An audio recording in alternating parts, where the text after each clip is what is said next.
St. John's Cathedral is a historic part of the Catholic community in the Central Valley and the seat of the Bishop of Fresno. Located in the center of downtown Fresno, the Gothic-Romanesque style cathedral was designed by Thomas Birmingham in 1902. Long before the church was built, San Joaquin Valley missionary priests traveled by horse and buggy to visit parishes in Fresno, Kings, Tulare, Madera, and Kern counties. Around 21 years later, the first Catholic parish in Fresno, St. John the Baptist, was established. The railroad donated the land where the church sits today to build a single 90-foot spire church for Fresno's Catholic community. As Fresno grew, the pastor decided a larger church needed to be built.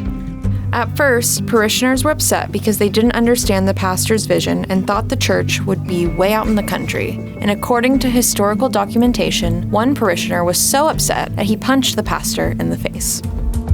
Despite that, plans moved forward and St. John's Cathedral was built, with the dedication taking place on June 7, 1903. Though it wasn't until 1967, when the Diocese of Fresno split from the Diocese of Monterey, that St. John's became known as the Cathedral of Fresno.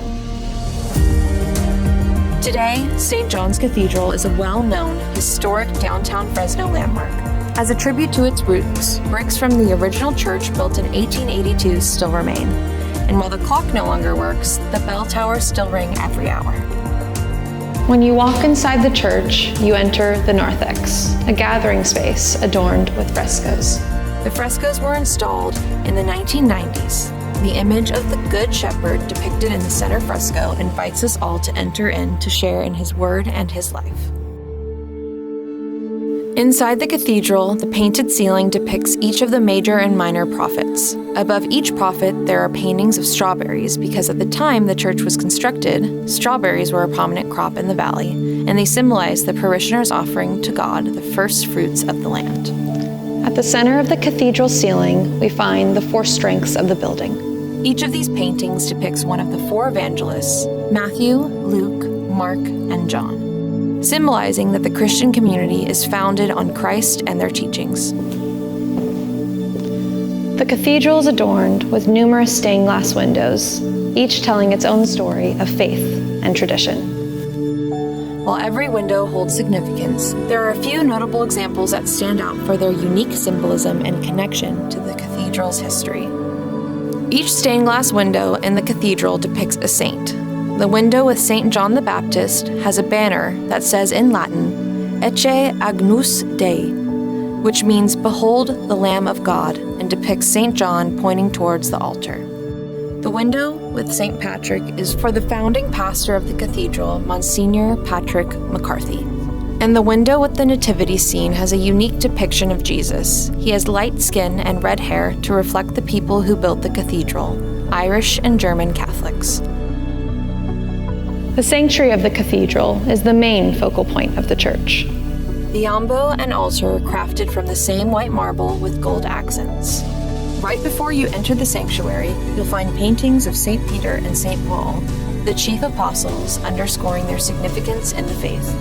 Above the high altar, used for Mass from 1903 to 1965 before Vatican II, a prominent banner in Latin declares, I am the way, the truth, and the life. He who comes to the Father must come through me. Since the cathedral is the seat of the bishop's chair is in the sanctuary. The chair is marked with his crest, and the green tassels represent his rank as bishop. The shield represents his diocese on one side, and his unique marking is on the other side. Below the shield is the theme of his ministry. The love of Christ urges us on. As the bishop sits in his chair, he has a clear view of the patroness of our diocese, St. Therese, installed by Monsignor Francis Singleton after he saw the original in the Vatican archives. Above the altar is the stunning depiction of the glory of God. The painting also features a symbol of St. Therese, the rose, a nod to her promise to spend her heaven showering roses upon earth. Many of the angels in the artwork bear the faces of the parishioners who originally built the church, a testament to their devotion. Among them, the angel draped in yellow on the bottom left represents a young girl who was a student at the parish school.